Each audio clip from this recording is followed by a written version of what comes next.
YouTuber Turah Partayana diduga lecehkan mahasiswi di Rusia. Dikutip dari cnnindonesia.com, seorang mahasiswa asal Indonesia di Rusia yang juga dikenal sebagai YouTuber Turah Partayana diduga melakukan tindak pelecehan seksual terhadap mahasiswi asal Indonesia berinisial JA. Baik Turah maupun mahasiswi itu tercatat sebagai pelajar WNI yang sama-sama menuntut ilmu di kota Tomsk, Rusia. Dugaan pelecehan ini mengemuka setelah Ketua Perhimpunan Pelajar Indonesia Kota Arkhangelsk, Sandi Saputra, membuat utas lewat akun Twitternya @sandi_sa119 pada Rabu malam 5 Agustus 2020. Sandi mengaku sebagai perwakilan korban yang memiliki beragam bukti kasus pelecehan Turah terhadap JA. Dalam penuturannya, insiden ini terjadi tahun lalu. Sandi menuturkan kala itu setelah kejadian karena minimnya pertolongan, ketakutan pribadi, serta beberapa ancaman, maka korban memilih bungkam.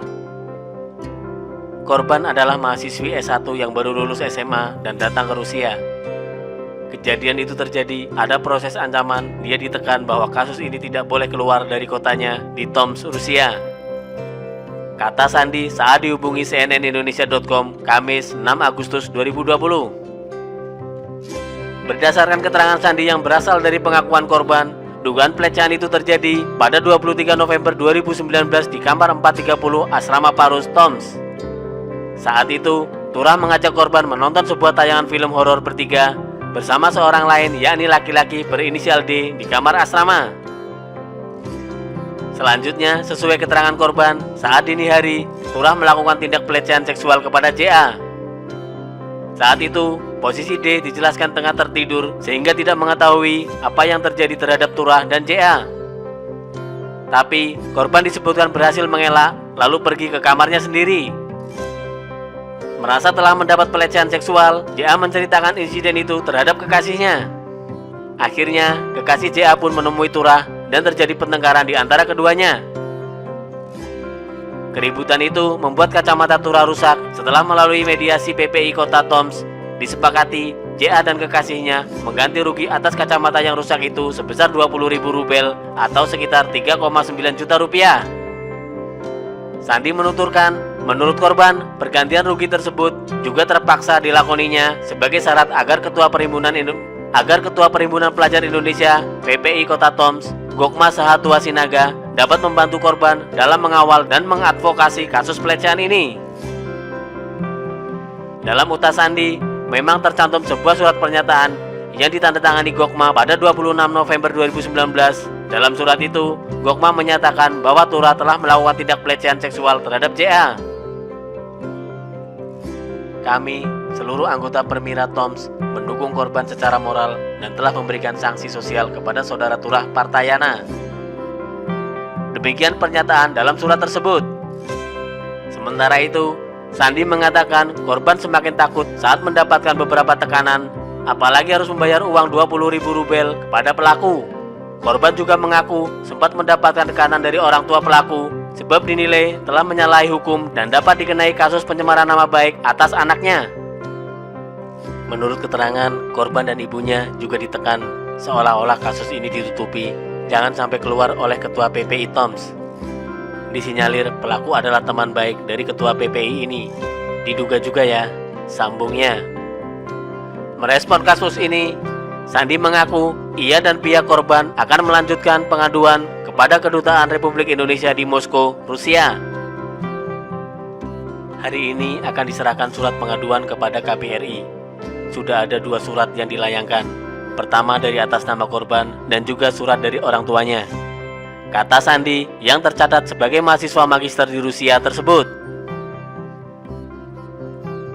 Sementara itu mengenai langkah hukum, Sandi mengatakan itu masih melihat dari perkembangan mediasi antara korban, orang tua korban, pelaku, dan KBRI. Kita akan bawa pidana, akan ada 2 kemungkinan, bisa pidana di Indonesia, bisa juga pidana Rusia. Lanjutnya, Sandi juga berharap KBRI akan menindak tegas kasus pelecehan yang terjadi dalam ruang mahasiswa Indonesia di Rusia. Ia menduga ada beberapa kasus pelecehan seksual yang belum terungkap dalam beberapa tahun belakangan. Kasus ini tidak hanya satu, dan yang mau berbicara hanya satu, dan kemungkinan ini akan bertambah. ini bukan kasus pertama kali pelecehan terjadi di PPI Rusia. Ini sudah kejadian kedua atau ketiga pada tahun ini. Lanjut Sandi. Perihal dugaan pelecehan itu pun sudah dikonfirmasi pihak manajemen Turah selaku pembuat konten atau konten kreator. Lewat utas di Twitternya, Jaehyun Panangian Sijabat yang menyatakan sebagai manajer Turah membenarkan rekannya tidak menyangkal adanya dugaan kasus pelecehan seksual ini.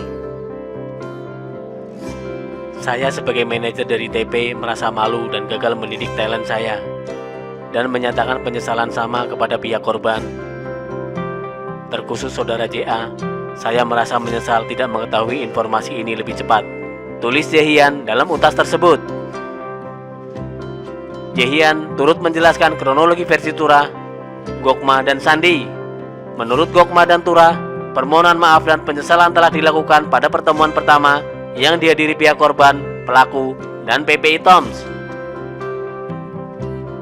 TP dikeluarkan dari kepanitiaan yang sedang ia jalani.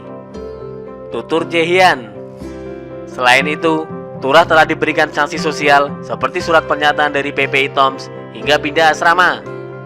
Surat itu sendiri kemudian tersebar bukan hanya di PPI Toms, tapi ke jejaring mahasiswa Indonesia di seluruh Rusia sebelum akhirnya viral. Jaehyun menduga Turah belum menyampaikan klarifikasi yang benar dan penuh usai pertemuan pertama. Alhasil, JA pun menuntut PPI Toms menggelar audiens atau pertemuan kedua dengan Turah.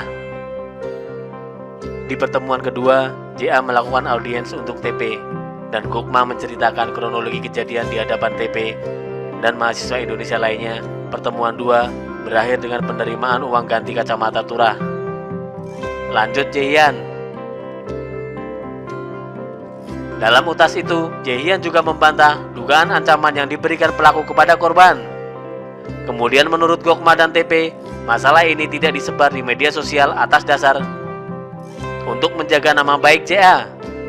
Menurut Sandi, masalah tidak selesai karena keluarga TP dikabarkan memberikan ancaman kepada keluarga JA yang langsung dibantah oleh Gokma dari pihak PPI dan TP sendiri. Kata dia, meskipun demikian, Jaehyun mengaku masih menunggu konfirmasi jelasnya dari Turah. Selain itu, dirinya pun mengajak publik untuk mendukung JA yang telah berani berbicara dalam kasus pelecehan yang diterimanya. Untuk diketahui, nama Turah Partayana memang tak asing di industri hiburan digital seperti YouTube. Pengalamannya kuliah di luar negeri membuatnya kerap membagikan video kesehariannya hingga proses membuat skripsi di sana.